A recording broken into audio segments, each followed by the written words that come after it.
Bonjour tout le monde. Hello, everybody. Welcome to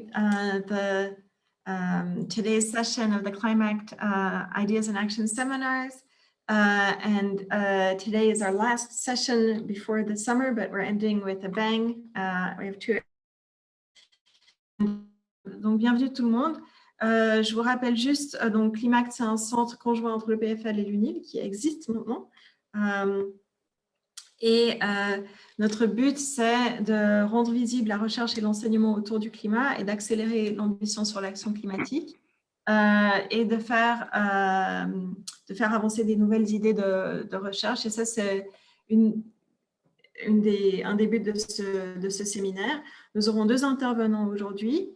Logistique et conduite, gardez vos vidéos et microphones fermés pour pendant les présentations pour permettre à la bande passante d'aller au mieux.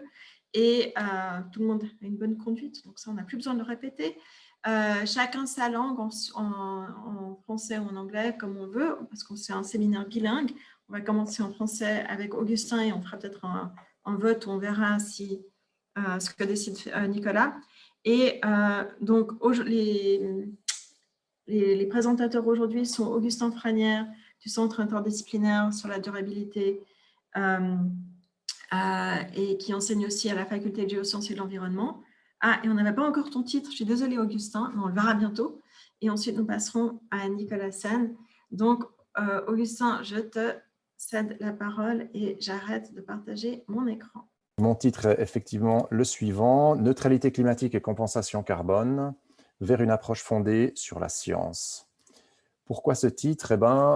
Parce que, et pourquoi ce sujet déjà, il y a dans le monde aujourd'hui un peu plus d'une centaine de pays, environ 800 villes et des milliers d'entreprises qui ont des stratégies de neutralité climatique, qui affichent des objectifs de neutralité climatique.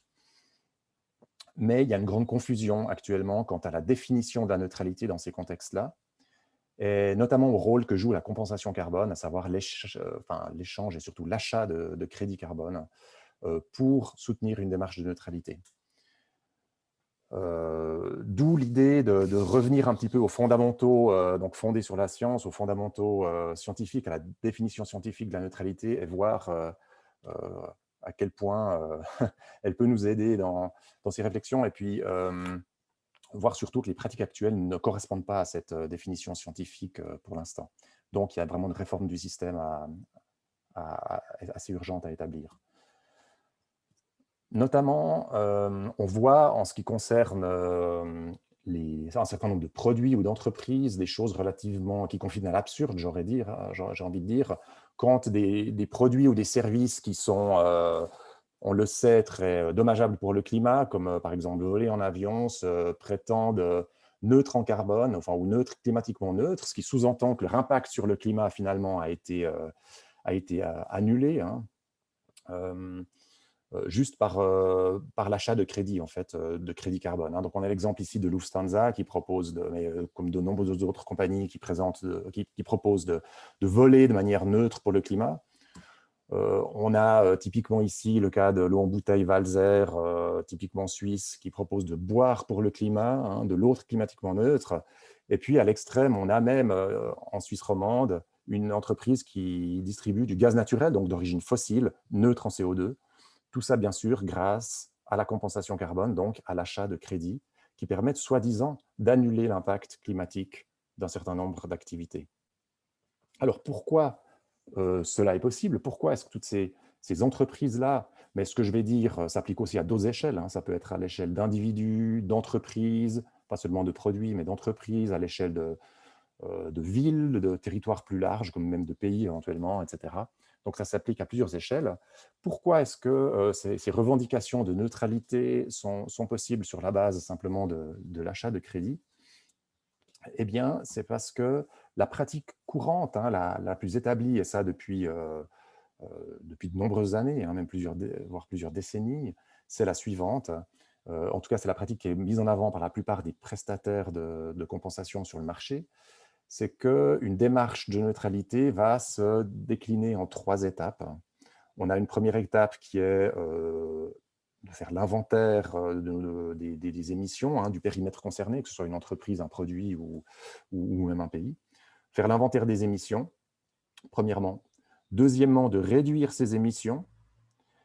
Et troisièmement, une fois qu'on a atteint ce solde dit incompressible d'émissions, eh bien de les compenser grâce à l'achat de crédits, des crédits qui correspondent, il y a différents types de crédits, hein, mais sans entrer trop dans le détail, qui correspondent à des réductions d'émissions ailleurs, hors du périmètre considéré.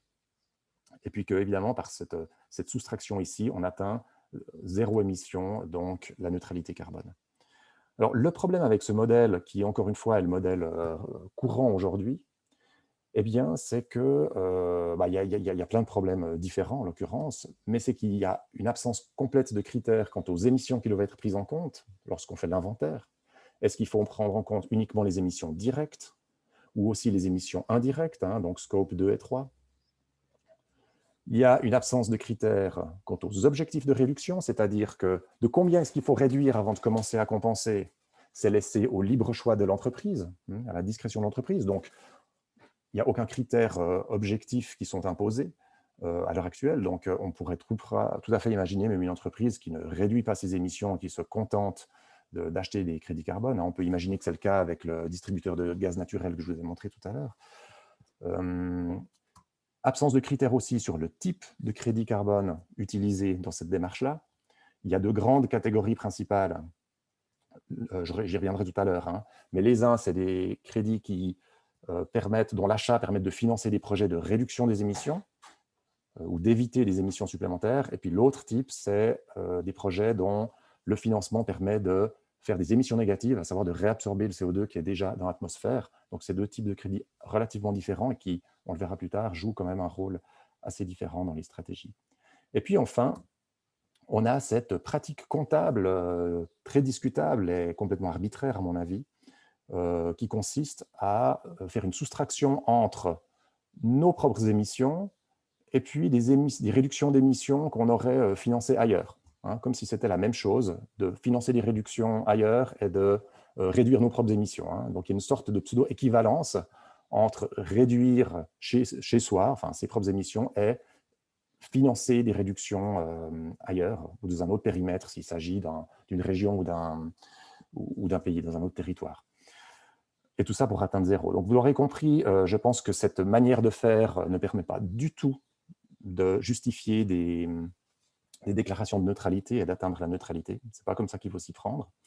Il y a aussi énormément de discussions dans cette littérature quant à la qualité des crédits de compensation utilisés, c'est-à-dire leur intégrité environnementale. La question ici est, est-ce qu'un crédit de CO2, un crédit carbone qui est vendu sur le marché et qui correspond normalement à la réduction d'une tonne de CO2, hein, donc à une tonne de CO2 qui n'a pas été émise, par exemple parce qu'on a remplacé une centrale à charbon par un parc d'éoliennes, eh bien, est-ce que ce crédit correspond vraiment à la réduction prétendue? Alors, il y a toute une série de critères qui permettent, auxquels les crédits devraient répondre pour assurer cette intégrité environnementale, hein, pour qu'on soit sûr qu'ils correspondent vraiment à des réductions. Mais je ne vais pas entrer du tout dans cette question là aujourd'hui. Moi, ce qui m'intéresse aujourd'hui, c'est cette logique que je trouve discutable de cette équivalence, hein, cette pratique comptable arbitraire qui revient à finalement soustraire le nombre de crédits achetés des émissions restantes. Et finalement, le but principal de ma présentation, là, c'est essayer de vous convaincre, si ce n'est pas déjà le cas, de pourquoi cette pratique ne tient pas la route, à mon avis. Alors, allons-y direct. Donc, pourquoi est-ce que c'est une équivalence discutable? Pourquoi est-ce qu'on ne peut pas considérer que réduire mes propres émissions, enfin, ou disons, prenons-le dans l'autre sens, pourquoi je ne peux pas considérer que d'acheter des crédits carbone, c'est-à-dire financer des projets qui vont réduire quelque part sur la planète les émissions de CO2, c'est la même chose que de réduire mes propres émissions, comme le prétend la pratique encore en vigueur en matière de compensation aujourd'hui. Eh bien, l'argument de ceux qui proposent cette pratique-là, qui disent, ben voilà, en fait, on peut faire cette soustraction, c'est celui de l'indifférence du lieu de réduction. L'idée ici que il y a déjà une différence du lieu d'émission des gaz à effet de serre. C'est-à-dire qu'une tonne de gaz à effet de serre, hein, ou une tonne de CO2, aura le même impact sur le climat qu'elle soit émise en Suisse ou en Chine, par exemple, ou qu'elle soit émise par moi ou par quelqu'un d'autre. Le CO2 se mélange très vite dans l'atmosphère et puis a très vite un impact global.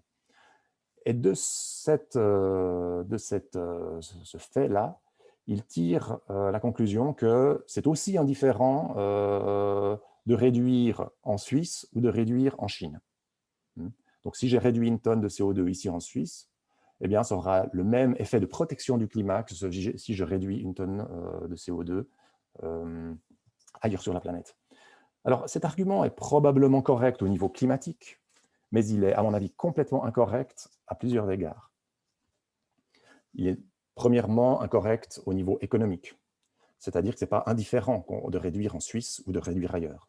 Le prix de la réduction d'une tonne évitée qu'on ne va pas émettre parce qu'on remplace une technologie émettrice par exemple une technologie moins émettrice, ou qu'on met en place des changements de fonctionnement et de comportement ou des économies d'énergie, eh bien le prix ne sera pas le même. Typiquement, réduire une tonne en Suisse est plus cher que réduire une tonne à l'étranger. En tout cas dans des pays en développement où la main-d'œuvre est souvent moins chère, qu'il y a encore des opportunités de changer le système technique assez faciles.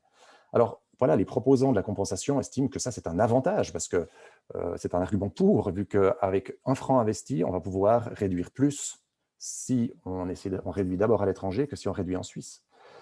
Mais évidemment, il y a un revers de la médaille ici qui est que ce système du coup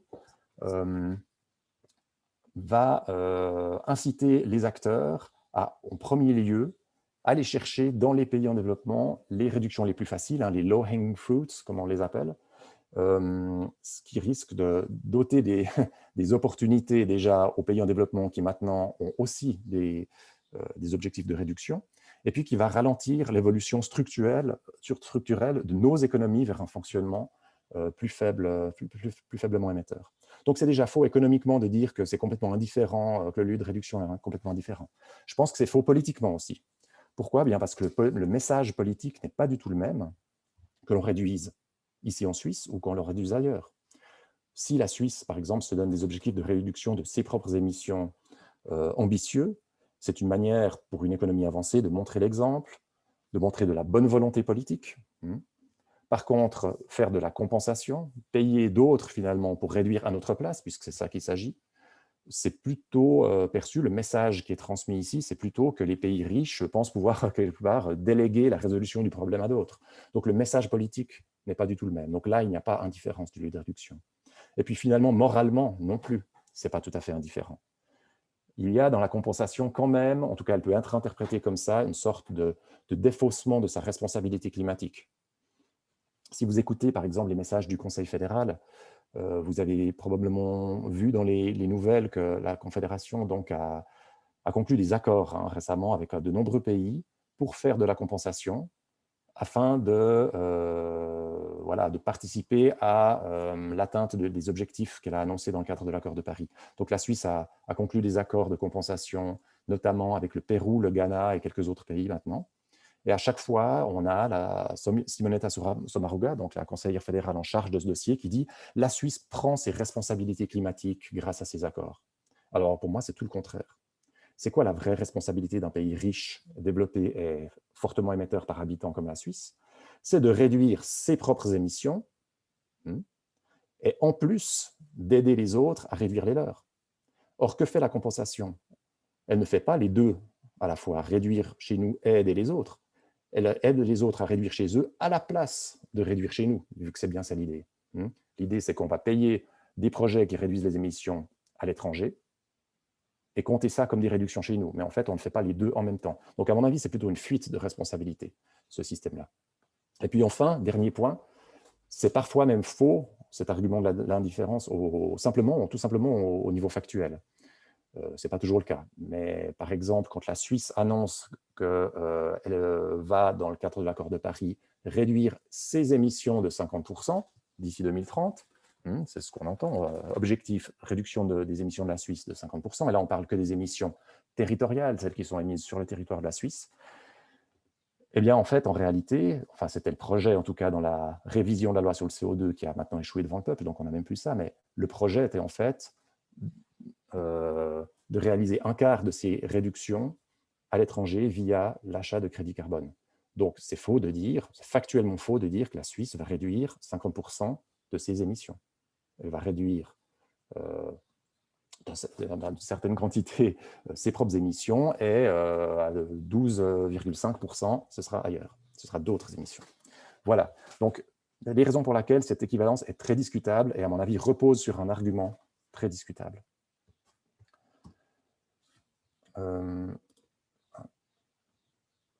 Alors, cette équivalence est aussi contre-productive, à mon avis. Pourquoi? Eh bien, parce que ce système incite, premièrement, à la procrastination, finalement. C'est qu'il donne des incitations qui vont dans le mauvais sens. Typiquement, actuellement, sur le marché volontaire de la compensation, le coût moyen de la tonne de carbone, donc éviter d'émettre une tonne, hein, le coût moyen du crédit, c'est 3 $. Donc 3 $, donc ça c'est le coût moyen, évidemment, si on fait de la compensation en Suisse, ce sera plus cher. Par exemple, le prestataire suisse est plutôt autour des 30, entre 30 $ la tonne. Mais enfin, le coût moyen, c'est 3 $ la tonne. Donc typiquement, un citoyen suisse, hein, qui émet environ 15 tonnes de CO2 par année en moyenne, donc ce qui est vraiment très élevé en comparaison internationale, si on prend en compte aussi les émissions liées à la consommation, évidemment. Donc un Suisse pourrait annuler, soi-disant, l'impact climatique de ses activités et de ses consommations pour 45 francs par année, en gros. Donc c'est absolument rien du tout, ce qui donne aucune incitation à essayer de changer son comportement. Si le message c'est « oui, oui, oui, en achetant des crédits, vous pouvez annuler complètement votre impact sur le climat et devenir neutre ». Alors ici, l'argument des proposants de la compensation, c'est de dire oui, mais c'est quand même mieux de faire ça que de ne rien faire. Alors, ils partent du principe que, de toute façon, les entreprises, les régions, les villes, les individus ne vont rien changer et puis vont plutôt, en tout cas pour ce qui n'arrive pas à changer directement, il vaut mieux acheter des crédits. Eh bien, le problème ici, c'est que l'existence même de ce système, coupe court un petit peu à la motivation à agir, même dans les secteurs les plus difficiles ou un petit peu plus chers pour réduire les émissions. C'est en fait un moyen extrêmement facile, la compensation, de résoudre une dissonance cognitive. La dissonance cognitive qui est une sorte de malaise lié à l'écart qu'il y a entre une information que l'on connaît, à savoir les gaz à effet de serre endommagent le climat, et, enfin en tout cas renforcent l'effet de serre, et un acte, nos actions qui, elles, sont émettrices de CO2. Eh bien, c'est une manière très simple et très facile à disposition de tous pour réduire cette dissonance, finalement, et qui n'incite pas à prendre des mesures plus ambitieuses. Ensuite, c'est un jeu à somme nulle, ce système. C'est-à-dire que dans un système de compensation, il y a toujours une partie qui continue à émettre et qui paye une autre pour réduire à sa place. Mais dans le cadre de l'accord de Paris, dès lors que l'objectif va être d'atteindre zéro émission nette d'ici 2050, tout le monde va devoir réduire. Donc évidemment, ce n'est pas un système qui peut fonctionner lorsque tout le monde doit réduire en même temps. Ça marche uniquement quand certaines personnes continuent à émettre et d'autres réduisent à leur place. Alors ça avait encore à la limite du sens dans le cadre du protocole de Kyoto, quand certains pays avaient des objectifs de réduction et d'autres n'en avaient pas. Mais dans le cadre de l'accord de Paris, ça n'a plus aucun sens, en tout cas à long terme, et on peut presque y voir une contradiction au sein de l'accord. Alors, ça peut être conçu comme une sorte d'outil transitoire, peut-être, mais même dans ce cas-là, et ça c'est mon troisième point ici, j'estime que c'est une perte de temps. Pourquoi? Eh bien là encore, je vais vous donner l'exemple de la Suisse. La Suisse, une fois encore, s'est fixé l'objectif de réduire ses émissions de gaz à effet de serre de 50% d'ici à 2030, par rapport à 1990. Alors, si on retire donc, de ces 50% de cet objectif, il faut déjà déduire le fait que les émissions de la Suisse ont déjà baissé de 15% depuis 1990, et puis déduire encore le fait que 12,5% sur ces 50%, il y a 12,5% qui pourront être réalisés en achetant des crédits carbone qui correspondent à des réductions ou des captations à l'étranger. Donc l'objectif réel de réduction des émissions territoriales de la Suisse n'est pas en fait de moins 50% par rapport à 1990, enfin ou encore moins depuis maintenant, l'objectif réel par rapport à 2020, ce sera une réduction de moins 25%. Si l'on déduit ce qui a déjà été réduit et puis ce qui sera fait à l'étranger. Donc, moins 25% d'ici à 2030, ça fait une réduction d'environ 3% par an des émissions de la Suisse. Or, pour atteindre la neutralité carbone d'ici 2050, c'est aussi un objectif du Conseil fédéral, il faudrait en fait réduire les émissions de 9% par an, depuis aujourd'hui jusqu'en 2050, pendant 30 ans. Donc, en fait, le fait de faire la compensation à l'étranger, c'est juste la perte de temps. Et si on fait ça jusqu'en 2030, eh bien, il faudra simplement réduire encore plus rapidement par la suite, d'environ 12% entre 2030 et 2050. Donc, en fait, juste une perte de temps. Et puis, enfin, ce système induit une sorte de manque de transparence dans la comparaison des efforts des différents acteurs. Si l'on autorise à se dire neutre en carbone simplement par l'achat de crédit, eh bien, c'est une sorte d'écran de fumée qui fait qu'on ne sait plus, ça masque l'information la plus importante, à savoir quelles sont les réductions réelles qui ont été effectuées, quelle est la trajectoire d'émissions, quelle est la stratégie.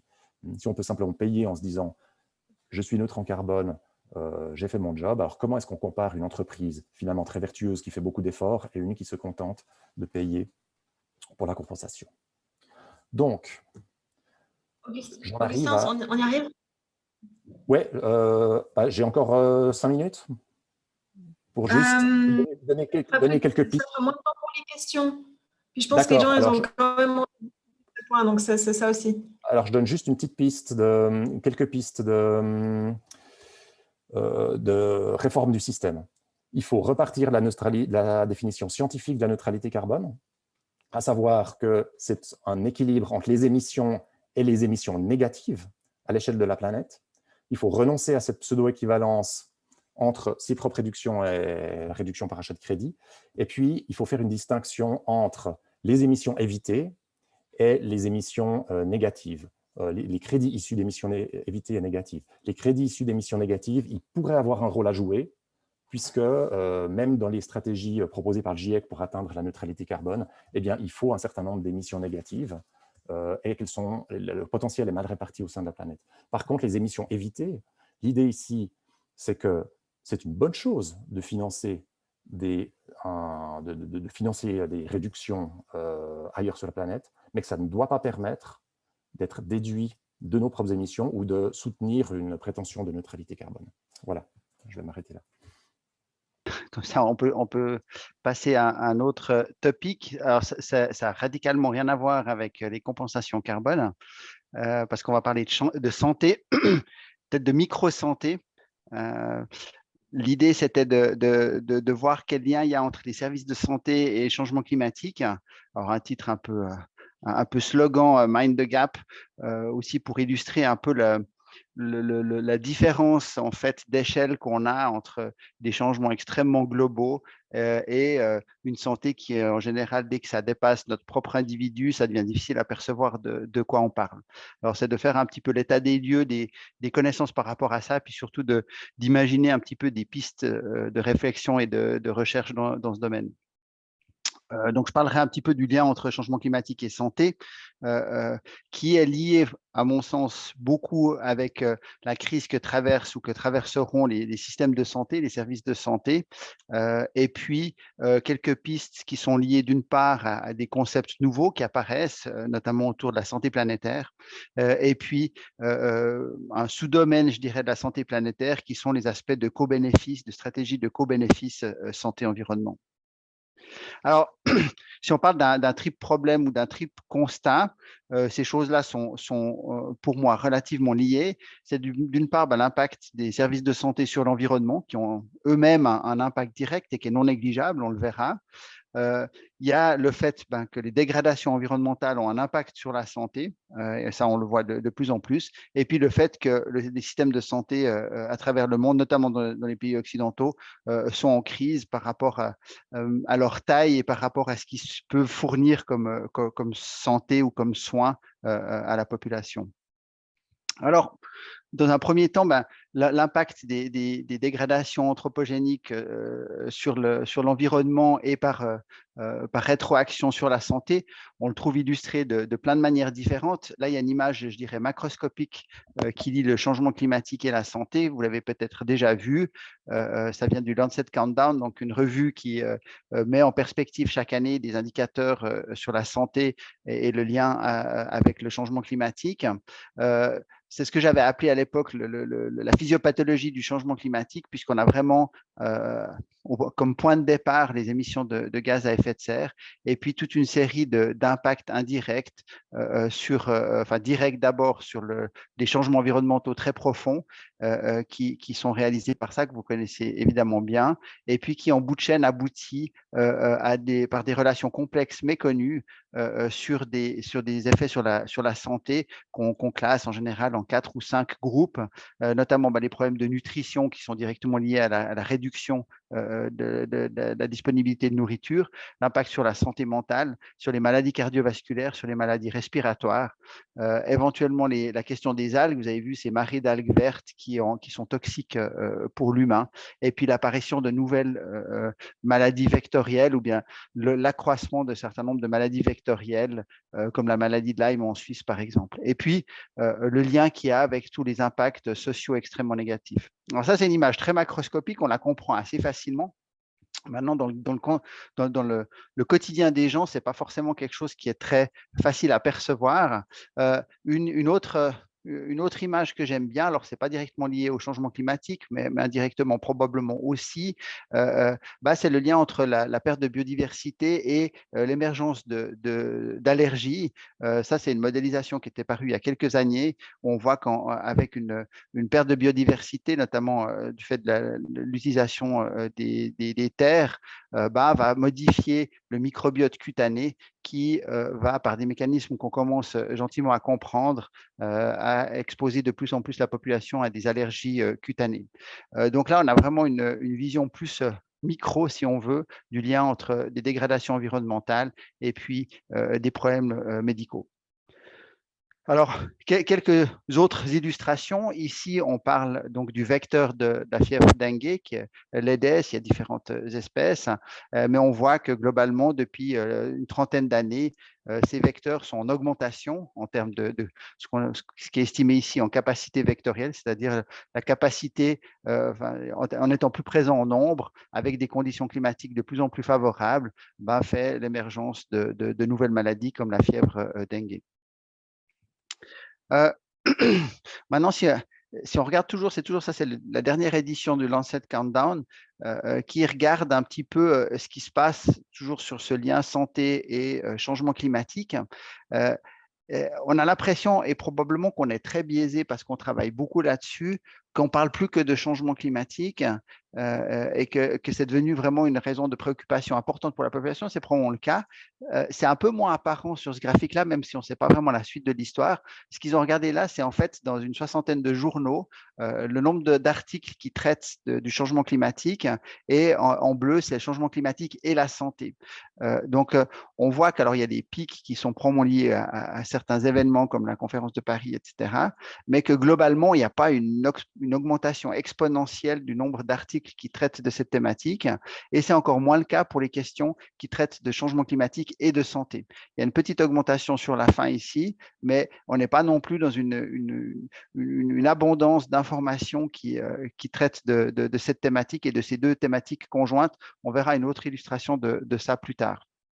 Donc ça pour indiquer quand même que on n'est pas, il y a quand même un certain nombre de choses à faire pour qu'on puisse rendre plus visible un certain nombre d'éléments que j'ai présentés juste avant sur le lien entre santé et changement climatique. Alors, le deuxième aspect, c'est l'impact du système de santé lui-même sur les émissions de gaz à effet de serre. Ici, c'est en équivalent CO2. Ça vient encore une fois du Lancet Countdown.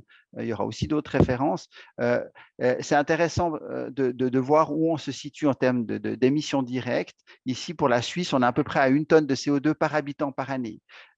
Donc, on est à un niveau extrêmement élevé d'émissions de CO2, rien que pour les services de santé. Alors, je ne vais pas rentrer avec vous, experts, sur les questions de chiffres, mais en gros, 1 tonne, c'est un peu ce qu'on devrait viser pour l'ensemble des activités de la vie humaine en Suisse par année. Et actuellement, c'est ce qui est émis uniquement pour les services de santé. Et puis, un autre chiffre qui est intéressant, c'est que ça dépend un peu comment on compte, mais entre 75 et 95% de ces émissions sont liées aux aspects hospitaliers et de soins spécialisés. Une autre façon de voir, là, on va se déplacer sur les questions de qualité de système de santé. Ça, c'est un autre graphique que je trouve encore plus intéressant pour les liens avec le système de santé. En fait, ce qu'on a mis ici, c'est de nouveau la quantité de CO2 émis par année par personne pour le secteur de la santé, mais verticalement, on trouve en fait un index, un indicateur de qualité et d'accès au système de santé. Et ce qui est très intéressant ici, c'est qu'en fait, si on a une augmentation croissante dans des relativement faibles émissions de gaz à effet de serre, au-delà d'environ 500 kilos de CO2 par personne par année, on a un plateau. Donc, clairement, le taux d'émission de CO2 n'est pas corrélé avec une meilleure qualité de soins. Donc, on peut faire un certain nombre d'analogies, mais le fait d'avoir un énorme système de santé avec des plus grands hôpitaux ne va pas faire forcément quelque chose qui va améliorer de façon significative la santé d'une population. Évidemment, on est dans des indicateurs très macroscopiques, mais c'est quand même une indication qui est importante. Un autre graphique qui date d'il y a quelques années, que j'aime aussi beaucoup et que j'aime beaucoup montrer aux médecins pour mettre un tout petit peu en perspective le rôle qu'ils jouent dans la santé des personnes. Donc ça venait de la Banque mondiale. En fait, c'est l'espérance de vie qui est mise en relation avec la densité de médecins, le nombre de médecins qu'on exprime en général en nombre de médecins pour 1000 personnes. Et ce qu'on voit ici, c'est qu'on a aussi évidemment une augmentation qui est très importante. Si on a très peu de médecins, c'est quand même un problème.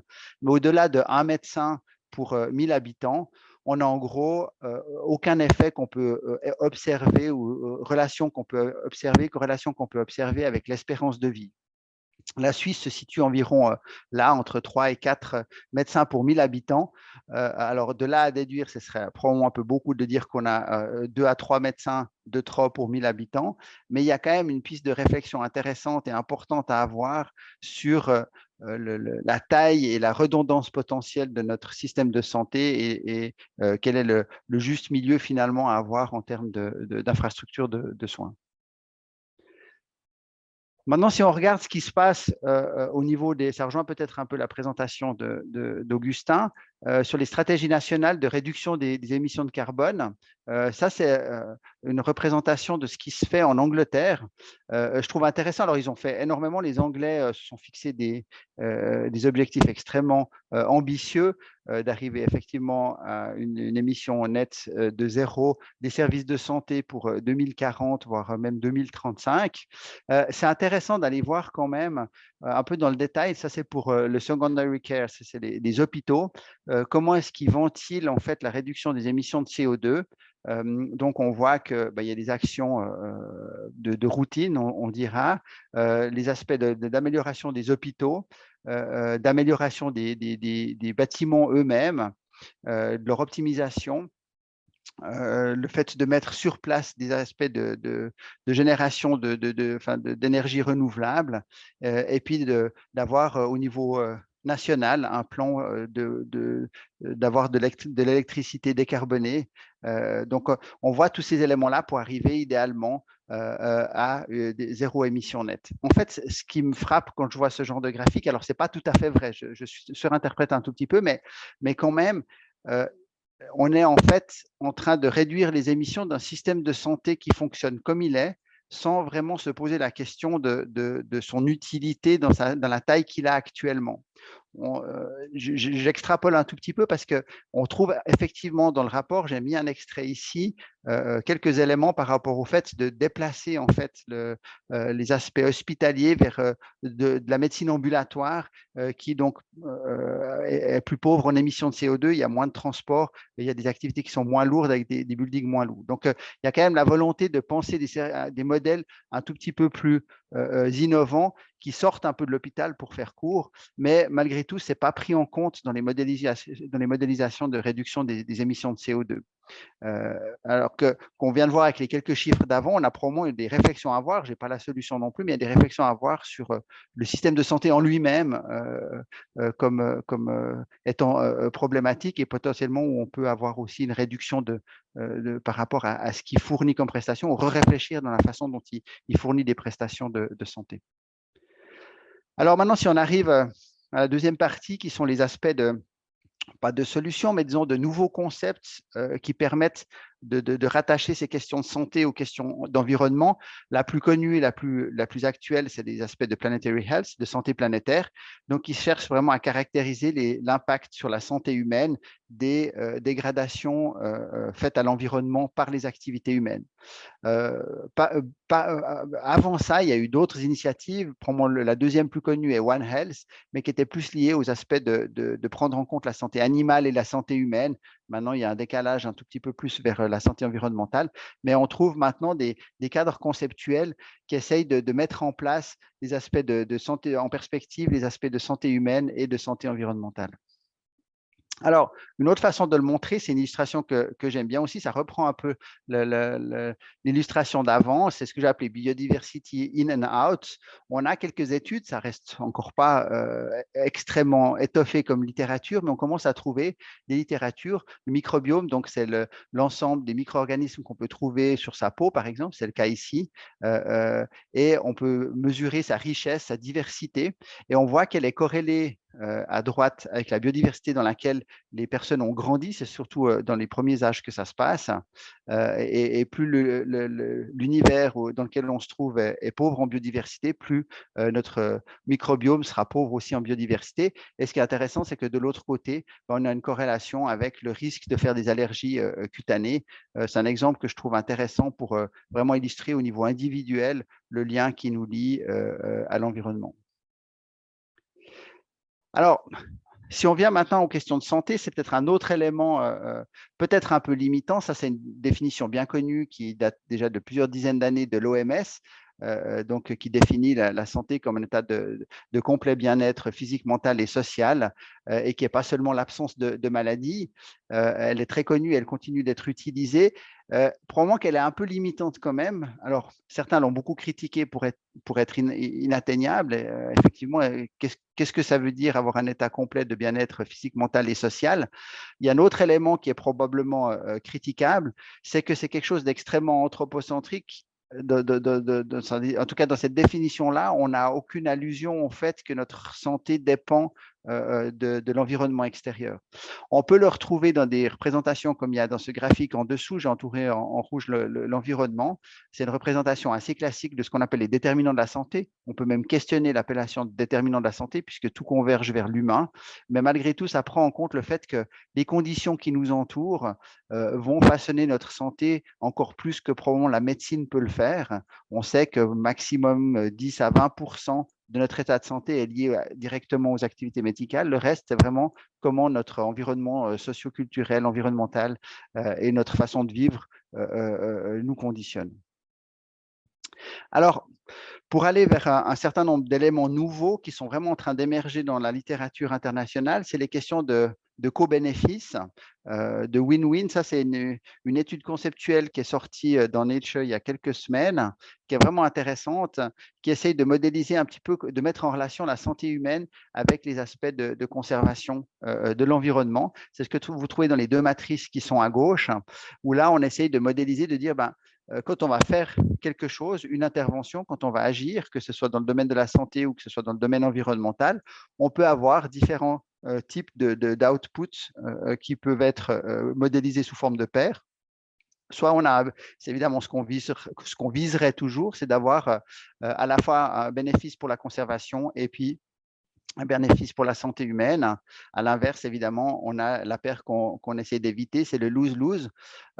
En médecine, on est rarement dans ce cas de figure du win-win, on est parfois dans le neutral, on est des fois quand même assez dans quelque chose de négatif pour l'environnement, même si c'est bon pour la santé.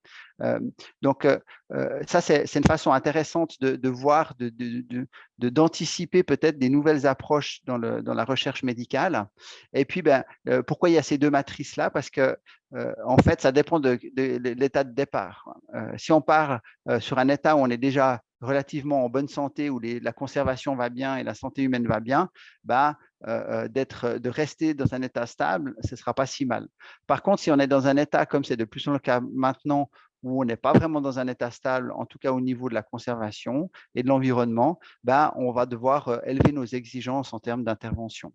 Une illustration qu'ils ont utilisée dans cet article, c'est ce que vous trouvez à droite, c'est les vautours en Asie, en Inde et au Pakistan, dont certains savent peut-être. Donc, ce vautour a pratiquement disparu il y a une quinzaine d'années du fait de l'utilisation en vétérinaire, par les vétérinaires de diclofénac, un anti-inflammatoire, le Voltaren pour son petit nom, donc un anti-inflammatoire extrêmement banal, mais qui est extrêmement toxique pour le vautour.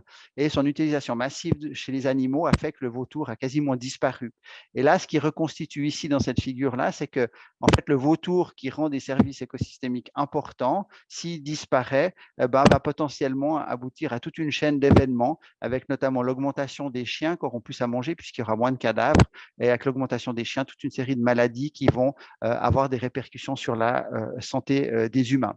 Alors là, on est dans une perspective très de santé publique globale sur des populations. On peut assez bien comprendre ces mécanismes-là. J'ai mis avec un point d'interrogation les aspects de clinique, de médecine individuelle, si on veut, de comment est-ce que je m'approprie ça quand je suis un individu et que je vais chez le médecin. Et ça, c'est un peu une terra incognita. On a extrêmement peu d'éléments dans la recherche, on va voir ça. J'ai essayé de résumer ce défi et ces challenges sur cette diapositive. On a cette photo effrayante des feux de forêt en Californie avec des gens qui continuent une activité qui elle-même a probablement contribué à ces feux de forêt. Et puis, tout ça pour illustrer cette photo de droite qui est tirée d'une analyse de Wikipédia où en fait on voit, comme on voyait dans les médias, que peu de gens en fait font des recherches conjointes entre santé et changement climatique sur Wikipédia. Donc ça reste extrêmement clivé. Le lien se fait assez peu au niveau des individus de dire mes problèmes de santé sont peut-être liés à des questions environnementales et de changement climatique. Et puis la dernière boucle, c'est de dire si on descend de groupes de population de santé publique à un individu, qu'est-ce qui peut se passer dans un cabinet ou dans une consultation médicale ou bien simplement avec un groupe de patients à un niveau local d'une communauté. Là, il y a vraiment tout un champ quasiment vierge de questions et de possibilités de recherche qui restent encore largement ouvertes. Alors, il y a quand même 2-3 éléments qui sont sortis dans la littérature. La Wonka, c'est la… Il faudra commencer à terminer. Alors, je vais finir tout de suite. Donc, ces questions de co-bénéfice, elles peuvent être amenées sous la forme de changements individuels, mais pour ça, pour l'instant, ça reste largement des postulations. C'est ce qu'on retrouve dans une revue qui est sortie il n'y a pas très longtemps, qui montre que, en fait, à part de nombreux commentaires qui disent que les soignants doivent s'investir dans ces questions-là, on n'a quasiment aucune étude d'intervention qui montrerait comment est-ce qu'on devrait faire en pratique médicale pour amener par exemple à des changements de comportement. Là, c'est juste quelques exemples à travers lesquels on peut passer assez vite, mais c'est des enquêtes qui montrent effectivement que les soignants sont de plus en plus convaincus de devoir agir dans leur univers clinique, maintenant avec un certain nombre de besoins, notamment de formation, d'information et de cadre finalement, de savoir qu'est-ce qu'on va faire avec ces données-là. Ça, c'est une enquête qu'on a menée auprès de 500 médecins en Suisse romande. On voit que vraiment majoritairement, les médecins sont prêts à s'investir là-dedans. Maintenant, restent vraiment les grandes questions qui sont de savoir quoi faire.